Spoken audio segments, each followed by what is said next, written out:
Merci beaucoup, Perrine. Alors, c'est vrai qu'on vous a fait un focus sur quelques thérapies complémentaires. Dans le monde de l'adulte, il y a beaucoup de soignants qui sont formés à l'hypnoanalgésie. On utilise la réalité virtuelle. On a l'intervention de la sophrologue. On a des étudiants ostéopathes. On est en train d'élaborer une convention avec les étudiants de la nouvelle école de podologie. On travaille sur des protocoles d'aromathérapie. On a plein d'idées, plein de gens motivés, plein de gens compétents. Les limites principales dans le monde de l'adulte, une fois qu'on a identifié ce qu'on voulait développer, c'est clairement des limites financières. On est complètement dépendant d'associations ou de dons privés. Alors, ce qui nous a semblé vraiment intéressant, parce que vous êtes trop nombreux pour qu'on vous donne tous la parole, c'est qu'on donne la parole à Laure Guéroacola, qui a créé l'association Mon Patient en réseau, et qu'elle nous donne un petit peu son avis de patiente experte et qui est à la rencontre tout le temps des patients et de leurs besoins. Alors, bonsoir à tous. Alors, j'arrive vraiment un petit peu tard dans cette soirée pour ne serait-ce que vous dire merci à tous, au nom, je pense, de très, très nombreux patients qui sont connectés ce soir, parce que vous nous avez donné à comprendre et à voir, à découvrir certaines spécialités que certains d'entre nous n'ont jamais eu l'occasion d'expérimenter. Et je crois que c'est déjà extrêmement intéressant. Euh, Après, je vais arriver un petit peu avec des questions très pragmatiques, parce qu'effectivement, moi, je suis responsable d'une association de patients, et avec nos réseaux, en fait, les personnes peuvent interagir, discuter, échanger des informations, essayer de se soutenir et trouver des informations utiles, comme suivre le webinaire de ce soir. Donc, on a effectivement créé plusieurs réseaux sociaux, au départ, en fait, liés à ma propre expérience de cancer du sein il y a un peu plus de 10 ans maintenant, mais qui est rentrée en résonance avec celle de très nombreux patients. Et donc aujourd'hui, on propose mon réseau cancer du sein, mon réseau cancer du poumon, mon réseau cancer gynéco et tout récemment mon réseau cancer colorectal. Alors, les questions autour finalement de ces pratiques, enfin déjà de cette oncologie intégrative, je crois que c'est vraiment le terme qui convient bien. C'est qu'effectivement, on vient pour se soigner, soigner sa maladie. On va subir d'abord tout un parcours diagnostique, des examens. On va découvrir un protocole de soins. On va nous expliquer que souvent, il y a quand même, c'est pas si simple hein, de traverser tout ça, et qu'effectivement, on peut nous proposer des choses pour faire face le mieux possible à tout ça. Et je crois que ça va être une de mes premières questions pour vous, docteur Mastroianni, c'est que je crois qu'il y a l'idée qu'effectivement le centre va pouvoir proposer des choses. Donc déjà, est-ce que vous faites une différence dans le centre entre ce qu'on appelle les soins de support, la liste entre guillemets officielle, et les pratiques complémentaires, ou est-ce que finalement pour vous c'est vraiment une proposition intégrée et qui, en fonction des personnes et de ce qui est disponible dans le centre, va être adapté, va être proposé? Et l'autre chose qui me paraît très importante comme question, c'est que finalement, une partie de ces propositions, elles peuvent être aussi, heureusement d'ailleurs, faites en dehors des centres, donc soit à travers des associations spécialisées, soit des professionnels tels ou tels qui vont pouvoir accompagner les patients. Et du coup, ça me pose deux questions aussi d'actualité. C'est aujourd'hui, avec la crise sanitaire, est-ce que l'ensemble de ces propositions sont accessibles à tous, accessibles plutôt aux patients hospitalisés actuellement et pour l'instant, on va dire, en attente qu'on puisse plus facilement circuler, parce qu'on on a pu mesurer dans une enquête assez importante au printemps que finalement, les patients ont beaucoup souffert de l'annulation, hein, pour de bonnes raisons, mais des soins de support. C'est-à-dire qu'il y a eu beaucoup d'adaptations et d'efforts de fait pour maintenir au maximum les traitements, tout ce qui était essentiel. Mais c'est vrai qu'on a l'impression que sur tout ce qui va être dans le complément, c'est plus difficile. Donc, comme c'est quand même l'actualité, dans la pratique, comment vous faites et voilà, comment vous jonglez avec tout ça? Alors, la première chose, c'est que les thérapies complémentaires, on les intègre. Moi, en centre de lutte contre le cancer, on a la chance d'avoir des départements de soins de support, donc où tout le socle des soins de support est intégré et on rajoute donc les thérapies complémentaires. Et je crois que les actrices, et surtout des femmes, des thérapies complémentaires, elles peuvent vraiment dire qu'elles sont complètement intégrées à notre département. Alors après, comment on fait avec le Covid et le confinement? Nous, on a un cheval de bataille, c'est de continuer à soigner les patients atteints de cancer. On avait ouvert au printemps et on a réouvert depuis plusieurs semaines une unité Covid où on hospitalise nos patients et on fait en même temps les chimiothérapies. Donc ça, c'est vraiment le cœur de notre métier. On a des circuits dédiés et protégés et on ne cesse de communiquer pour que les patients Mmh. viennent à l'hôpital, faire leurs examens, avoir leur traitement. Pour ce deuxième confinement n'ont été déprogrammées que je crois moins de 10% des interventions chirurgicales, mais ce n'était pas des interventions du cancer, c'était des interventions esthétiques ou des interventions de prévention. Donc on a vraiment essayé de maintenir l'activité au maximum. On a très peu modifié les protocoles de chimiothérapie et quand les patients ont été passés sous thérapie orale, ils étaient vraiment bien suivis par les infirmières de coordination. Alors après, comment on fait avec les soins de support pendant les confinements et avec le Covid? On a maintenu le socle. Le socle, c'est-à-dire la douleur, la prise en charge psychologique, la prise en charge sociale et nutritionnelle, en faisant du présentiel quand il fallait et en développant de manière très importante les téléconsultations. Tout le monde s'est mis aux téléconsultations, je vois Audrey qui opine de la tête, même les psychologues C'est se vrai, sont c'est mis vrai. à téléconsulter et on a découvert tous que ça marchait, Mmh. vraiment extrêmement bien.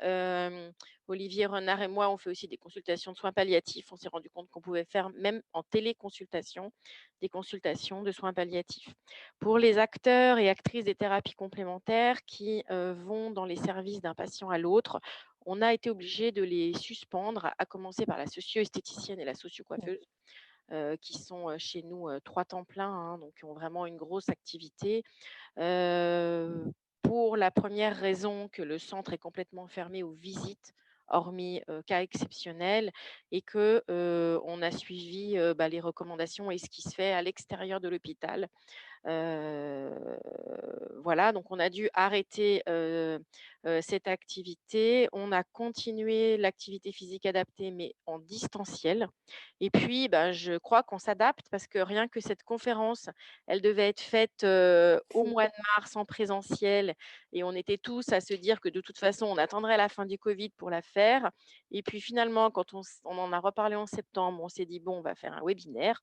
Donc on fait un webinaire et puis, bah, les différents métiers s'adaptent et là, on a nos socio-esthéticiennes et socio-coiffeuses qui ont mis en place un programme d'éducation à distance, de tutos, de consultations. On a Marie-Pierre Lebris qui a développé la méditation pleine conscience en groupe, en visioconférence. Et moi, j'ai des patientes témoins qui sont dans ce groupe et qui disent que ça fonctionne. On a notre sophrologue qui a développé aussi les consultations. Alors, je vois Marie-Aude qui est toute triste parce que pour le coup, l'art plastique à distance et ça paraît compliqué. Donc, on essaye de trouver des solutions. On ferme quand il faut, on réouvre dès qu'on peut.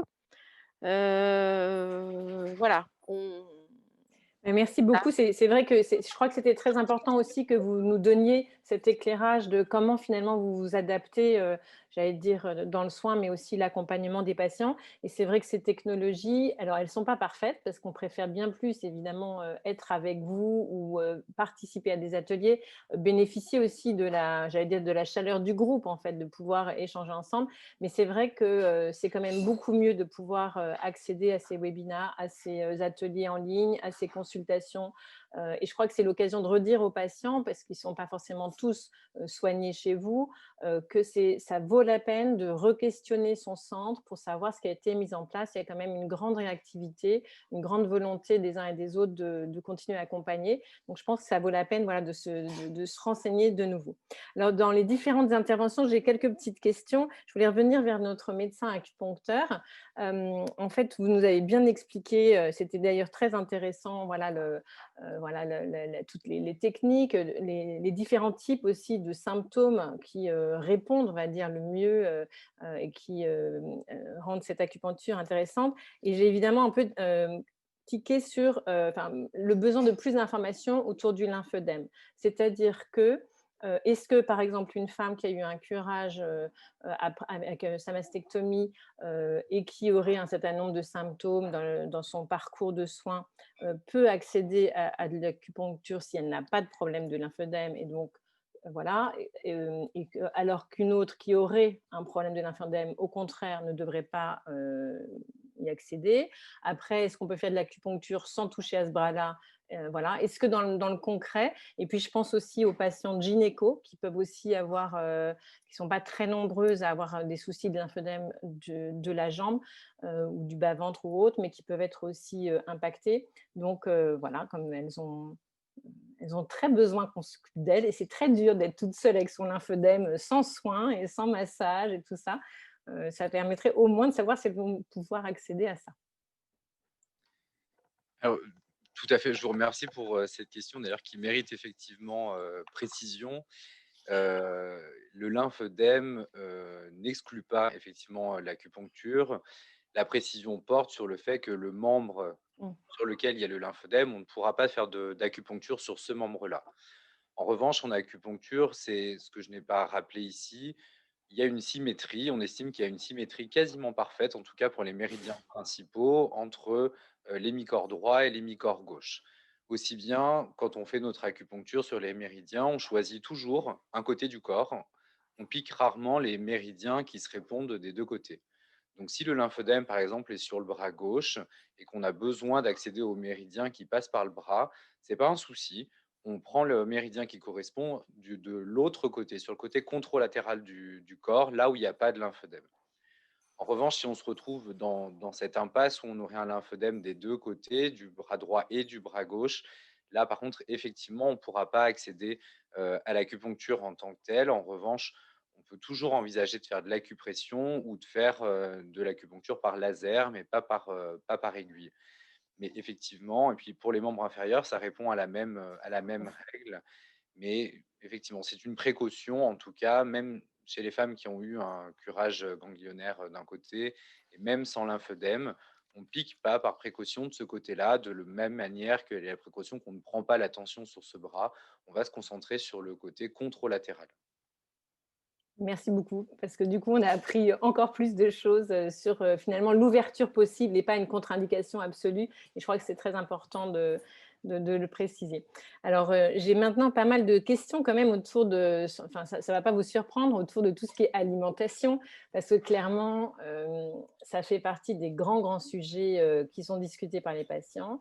Je crois qu'il y a plein de raisons à ça. On disait tout à l'heure, les patients ont besoin d'être acteurs de leur santé. Et une des façons d'être acteur, c'est de se dire, bah, finalement, qu'est-ce que je change dans ma façon de vivre, dans ma façon de bouger, dans ma façon de manger, et de s'intéresser peut-être parfois pour la première fois à justement ce qu'on mange et comment mettre toutes les chances de son côté.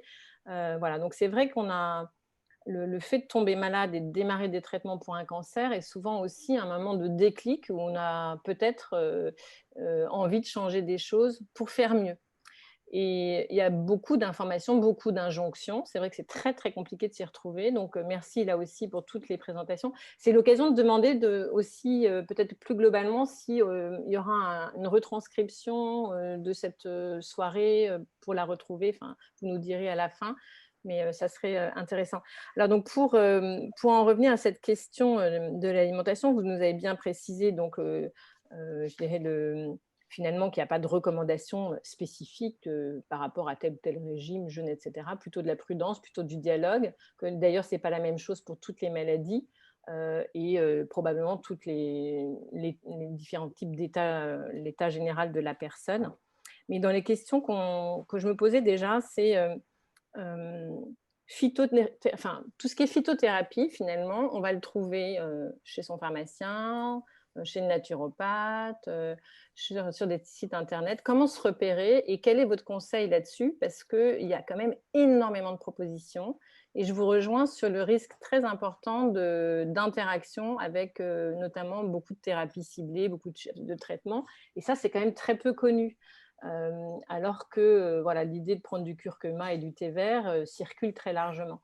Donc enfin, comment s'y repérer et vers qui se tourner pour être un peu épaulé là-dessus?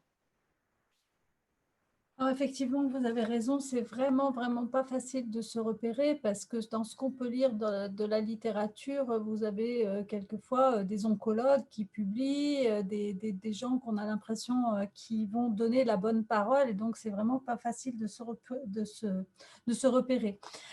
Dans mes 2 diapos de départ que j'ai montré sur les relations alimentation et cancer, parce que le changement pour faire mieux, il est presque dans ces diapos-là, c'est-à-dire qu'est-ce qu'on peut faire pour éviter déjà d'avoir un cancer. Et il ne faut pas oublier ça, la prévention primaire, c'est quand même assez important. Et donc, veiller à avoir de l'activité physique, veiller à avoir un poids qui est pas en excès en tout cas, veiller à ne pas consommer d'alcool, à avoir une alimentation plutôt équilibrée. Mais ce sont des messages qui ne sont pas forcément très fun pour les gens. Donc, du coup, c'est des fois pas facile à faire passer. Pour la phytothérapie, c'est assez compliqué de conseiller quoi que ce soit en ce moment parce que du coup, il y a quand même vraiment beaucoup d'interactions entre les plantes et les traitements, et notamment avec tous les nouveaux traitements, comme vous l'avez bien dit, de thérapie ciblée. On a beaucoup, beaucoup d'interactions. Pour le thé vert a très bonne presse et pour autant, il y a une recommandation très forte pour ne pas consommer de thé vert au moment des chimiothérapies, avant et juste après, de par les risques d'interaction, alors pas avec toutes les chimiothérapies, mais quand même avec certaines. Il y a vraiment des plantes comme le millepertuis qui sont vraiment très, très déconseillées avec les traitements, quels qu'ils soient d'ailleurs. Donc, c'est assez compliqué. En fait, chaque fois que vous allez prendre des traitements en gélule, en comprimé ou en infusion, vous allez avoir quand même des fortes concentrations du principe qu'on recherche. Et du coup, là, on prend le risque d'interaction. Il faut essayer de se dire que le plus possible, les antioxydants, les vitamines, les minéraux, il faut essayer de les apporter par les aliments. Parce que ce n'est pas du tout pareil d'apporter de la vitamine C par un comprimé que d'apporter de la vitamine C par une orange ou par un fruit où dedans, il va y avoir d'autres choses, il va y avoir d'autres principes actifs, il va y avoir des fibres. Et en fait, l'effet aliment, en tout cas dans ce qu'on voit, a l'air d'être plus fort que l'effet isolé d'un élément. D'accord. Et du coup, pour rebondir là-dessus, on a évidemment pas mal de questions, notamment les personnes qui sont en traitement actuellement, donc notamment en chimiothérapie, sont quand même préoccupées d'essayer de booster, comme elles disent, leur immunité. Alors donc, jus d'orange, enfin, c'est vrai que c'est pas très très simple. Est-ce qu'il y a des recettes miracles ou pas vraiment? Est-ce que c'est finalement une espèce d'équilibre entre alimentation et puis des gestes barrières et puis de bien respecter finalement les précautions? Voilà, est-ce que vous avez néanmoins les recettes vitamine C, vitamine D voilà, qu'est-ce que vous pouvez nous redonner comme Ouais. Les suppléments, comme j'ai marqué dans ma présentation, les supplémentations en vitamines, il faut aussi être prudent sur les supplémentations en vitamines. Comme on l'a vu dans les études, trop de vitamine E, ça fait des fois l'effet inverse de ce qu'on voudrait. Pour l'instant, on n'a pas vu d'effet sur trop de vitamine C. Il y a pas mal d'études sur la vitamine C. Pour l'instant, il n'y a pas encore, vu qu'on élimine assez facilement la vitamine C par l'urine. Il n'y a pas encore d'études qui ont montré des effets délétères de ça, mais vraiment ce que j'aimerais que les gens retiennent, c'est que dans chaque aliment, il y a des choses intéressantes. Au demeurant aussi, on pourrait dire dans chaque aliment, il y a des choses, comme on l'entend dans les médias, qui sont entre guillemets délétères, hein. On peut dire le poisson, il y a des oméga 3, il faut manger du poisson, oui, mais dans les poissons gras, il peut y avoir des métaux lourds. On peut trouver un contre-exemple à chaque fois. Donc, en fait, moi, ce que j'aimerais que les gens y retiennent, c'est plus on garde une alimentation variée, c'est-à-dire plus on fait des choix alimentaires larges, plus on va avoir les bons côtés des aliments sans forcément avoir les mauvais côtés. Et on va trouver tout le panel des choses qui paraissent intéressantes, le lycopène dans la tomate, les antioxydants dans certains fruits, dans certains légumes. Et donc, c'est vraiment ça. Et c'est pour ça que les régimes, moi, j'y crois pas vraiment au régime parce que du coup, on restreint les choix alimentaires et plus on restreint les choix alimentaires, plus on va risquer de perdre des choses positives dans les aliments et de concentrer les effets négatifs de certains autres aliments. D'accord, donc plutôt finalement peut-être reprendre le goût de préparer son repas, s'intéresser aux ingrédients, varier les couleurs, C'est ça. voilà, les nutriments et puis aussi se faire plaisir parce qu'il y a quand même plein de choses qui ne sont pas drôles en ce moment et je crois qu'il y a une des choses qui peut faire du bien, c'est aussi de manger des choses qu'on trouve bonnes. Donc, il ne faut pas oublier les petits plaisirs de la vie qui sont quand même aussi dans nos assiettes. Je voulais aussi interpeller notre art thérapeute. Sincèrement, j'étais évidemment, vous vous en doutez, je pense comme beaucoup de patients, très touchés des dessins et des textes que vous avez partagés. Là aussi, personnellement, sur nos réseaux, on échange beaucoup, on écoute, on voit et les gens partagent ce qu'ils font. J'ai été aussi très, enfin, c'est important de le dire qu'il y a soit des centres, mais aussi des associations de patients qui proposent des ateliers d'art-thérapie. C'est pas forcément à un moment donné, c'est-à-dire en hospitalisation ou quand on est concerné par une douleur importante ou des soins palliatifs, ça peut être à d'autres moments. Et ce qui est intéressant, c'est de voir qu'il y a des gens, j'allais dire, qui n'ont jamais fait d'art, enfin, qui font pas d'art, entre guillemets, qui sont pas artistes, qui disent combien ces aventures, on va dire, ces ateliers, leur font un bien fou et leur font découvrir des choses qu'ils n'avaient pas imaginées. Et donc, voilà, je trouve que c'est important de dire que ça vaut la peine de découvrir ces spécialités d'une certaine façon ignorées. Donc, est-ce que, par exemple, on peut facilement trouver, ou est-ce que vous connaissez des réseaux d'art thérapeutes qui proposent ce type de choses à distance ou... Bien, merci pour cet intérêt et cette question à distance. Moi, sur ma pratique avec l'art plastique, c'est un petit peu compliqué. Je pense qu'avec les lectures à haute voix et avec l'écriture, ça pourrait être possible. Moi, je suis en lien avec une association à Paris avec laquelle je travaille qui a mis en place pour l'instant des lectures à haute voix auprès des patients, mais ça demande aussi au service de s'adapter et un peu une technique, enfin un investissement de la part d'un service qui est déjà bien tendu, je pense. Voilà, à distance, oui, dans les services, c'est compliqué. Je pense peut-être par le lien de la lecture à haute voix et c'est une possibilité. Je pense que c'est une ouverture. Et puis après, une idée en amène une autre. Et il faut expérimenter à distance, je pense. Il faut y réfléchir, il faut tenter des choses. Merci beaucoup. Et puis pour finir, moi je ne fais pas du tout de méditation, je devrais en faire beaucoup plus. Par contre, il y a un vrai engouement, là aussi, des patients pour découvrir.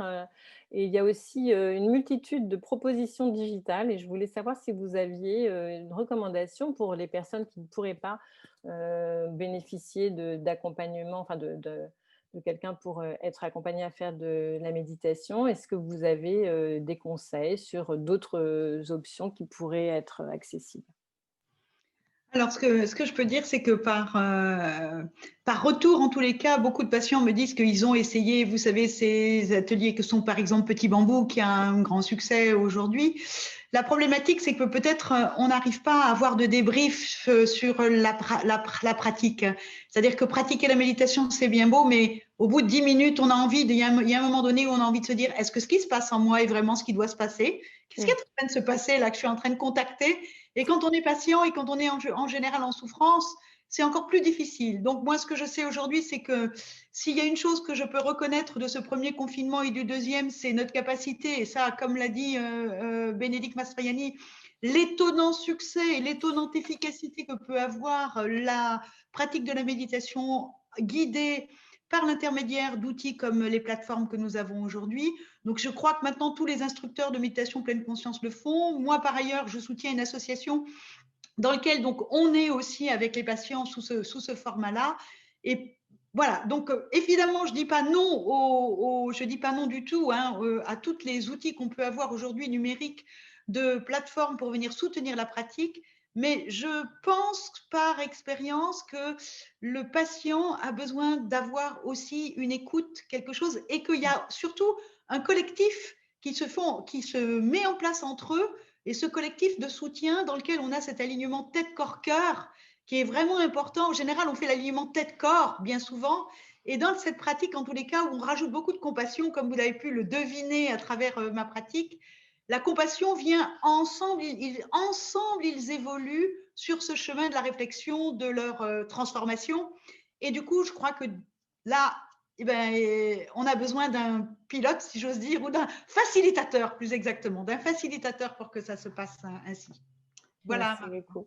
Et puis, je voudrais juste dire merci aussi à notre pédiatre parce que, évidemment, nous, on n'a pas de réseau où les enfants seraient tout seuls dans un réseau social. Et, ils sont pas très nombreux, mais c'est évidemment un drame pour les enfants et leurs familles et leurs parents et frères et sœurs.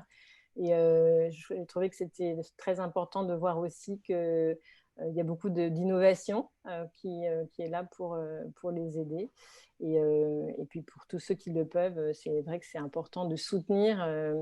Vous le disiez, hein, il n'y a pas de financement pour tout ça. Et voilà, donc pour les patients, c'est compliqué parce que la maladie est souvent une mauvaise nouvelle économique. Donc on n'est pas toujours les mieux placés pour être les plus généreux, même si la première chose qu'on peut dire, c'est merci à nos soignants. Mais voilà, pour ceux qui le peuvent, c'est vrai que c'est important de soutenir les causes et notamment faire en sorte que les hôpitaux aient du matériel pour tout le monde. Voilà. Alors, je ne sais pas s'il y a des questions qui apparaissent ou si vous envoyez. Moi, moi, mais... j'avais reçu des questions et il y en a. Alors, là, sur l'alimentation, etc., je crois que tout a été dit, hein. Après, c'est des questions très personnelles. Donc, on peut y répondre qu'à titre personnel. En revanche, j'ai eu deux questions qui n'ont pas été évoquées. Il y avait une question sur l'homéopathie. Je crois qu'on n'en a pas du tout parlé. Mais voilà, est-ce que l'homéopathie peut être prise en complément, notamment des chimiothérapies ou des immunothérapies, et de leurs effets secondaires? Et puis, j'ai une question qui est une affirmation plutôt, qui est une personne qui a fait du yoga et qui nous dit que ça l'a beaucoup aidé. Donc, Bénédicte, je crois que tu peux répondre sur ces deux points, puisque du yoga, on peut en faire avec l'APA chez nous. Bien sûr. Et, sur l'homéopathie, je te laisse. Bien sûr, bien sûr. Le yoga, c'est dans les pratiques d'activité physique adaptée et le bénéfice n'est plus à démontrer dans tout type de cancer, hein, à commencer par le cancer du sein, bien évidemment, mais tous les autres cancers. Alors pour l'homéopathie, la position des oncologues, elle est assez simple. C'est ça a l'avantage d'être inoffensif. Donc il y a aucun problème d'interaction médicamenteuse, comme on en parlait tout à l'heure, avec la phytothérapie, par exemple. Je vais en profiter pour dire juste un petit mot sur l'effet placebo, qui ne veut pas dire qu'il n'y a pas d'effet. Il y a eu au Centre Léon Bérard, il y a quelques années, une étude qui a été faite, sur, l'évaluation de la toxicité digestive, de femmes atteintes d'un cancer du sein qui recevaient une chimiothérapie et elles avaient un traitement, anti-nauséeux, classique et puis elles étaient randomisées, c'est-à-dire qu'elles étaient tirées au sort et qu'il y avait 2 possibilités de traitement supplémentaires. Soit un traitement, par, homéopathie, soit un traitement qui était un placebo.